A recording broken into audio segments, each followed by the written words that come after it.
Est-ce que tu te fais manipuler? Je vais reprendre ce message. Merci vraiment à toi parce que tu viens d'aborder deux sujets importants. Parler d'addiction. Tout d'abord, on n'est pas forcément tous addicts à quelque chose. Par contre, on a des tendances ou des faiblesses, donc c'est-à-dire des addictions qui pourraient nous arriver plus que d'autres. Donc on est triste, est-ce qu'on boit un petit peu plus que prévu ou est-ce qu'on a tendance à jouer un peu plus que prévu, etc. Chacun doit vérifier quelle est sa tendance faiblesse. Vraiment rebondir sur ce sujet de la manipulation bernaise parce qu'on en parle très rarement et pourtant, mais elle est partout. Est-ce que tu crois vraiment que tu fais tes propres choix ? Les marques que tu as, ton téléphone. Est-ce que tu consommes vraiment ce que tu veux parce que tu le veux? Et si je te disais que finalement on est manipulé depuis toujours? C'est la manipulation par Édouard Bernays. Et c'est le neveu de Freud qui a utilisé la psychologie pour manipuler les masses. Il a fait fumer les femmes dans les années 20 en transformant la cigarette comme un symbole de liberté.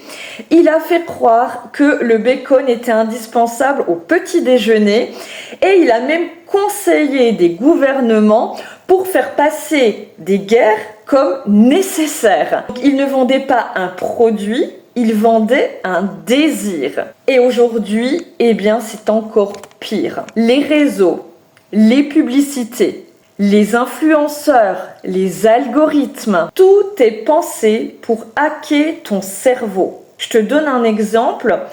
Est-ce qu'on va sur les réseaux pour passer un message ? Certains, beaucoup vont vouloir le faire, en tout cas au départ. Ou est-ce que c'est pour répondre à un algorithme dans le but d'avoir le plus de vues possible, en espérant avoir une reconnaissance ou une rémunération? Tu te dis que tu vas scroller 5 minutes et que tu te rends compte que ça fait plus d'1 heure que tu es sur ton téléphone. Ça te pose pas des questions? Alors, est-ce qu'on est tous addicts? Dans les faits, pas vraiment, dans le sens où il y a des gens qui ne ressentent aucune problématique au quotidien. Mais si finalement on était quand même tous addicts à quelque chose qui nous drive un peu dans la vie.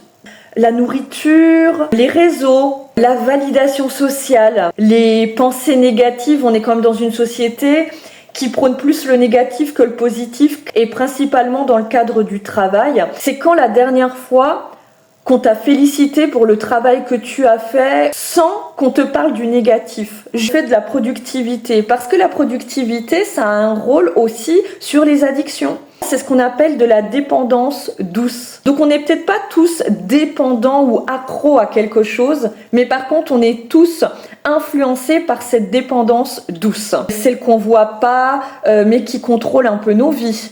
Et même quand on travaille dans les addictions, et même quand on a conscience de toute cette manipulation, on se retrouve quand même malgré tout, des fois surpris, de se dire « Ah tiens, c'est bizarre, j'ai fait un truc alors qu'à la base, je voulais pas forcément le faire. » Comment on s'en libère? Déjà, c'est d'en prendre conscience. On ne peut pas se libérer de quelque chose qu'on ne voit pas. Il faut aussi observer ces automatismes. Quand on s'ennuie, qu'est-ce qu'on fait? Quand on ouvre TikTok ou les réseaux, on grignote, est-ce qu'on s'énerve, quelle attitude on a? Savoir se regarder soi-même dans ces moments en fait de faiblesse finale. Et comment on reprend le pouvoir? On peut commencer petit à petit, un jour sans réseau ou avec des limitations d'horaire, savoir éteindre son téléphone. On peut par exemple faire des matinées sans distraction. Finalement, c'est pas vraiment toi le problème, c'est le système. Vous savez que le sujet de manipulation sociétale, c'est un grand sujet qui fait débat, où les gens sont quand même inquiets pour l'avenir, et puis ils ont raison donc d'être inquiets. Toutefois, il ne faut pas oublier que l'objectif du système, c'est de nous faire peur et c'est de nous rendre fragiles.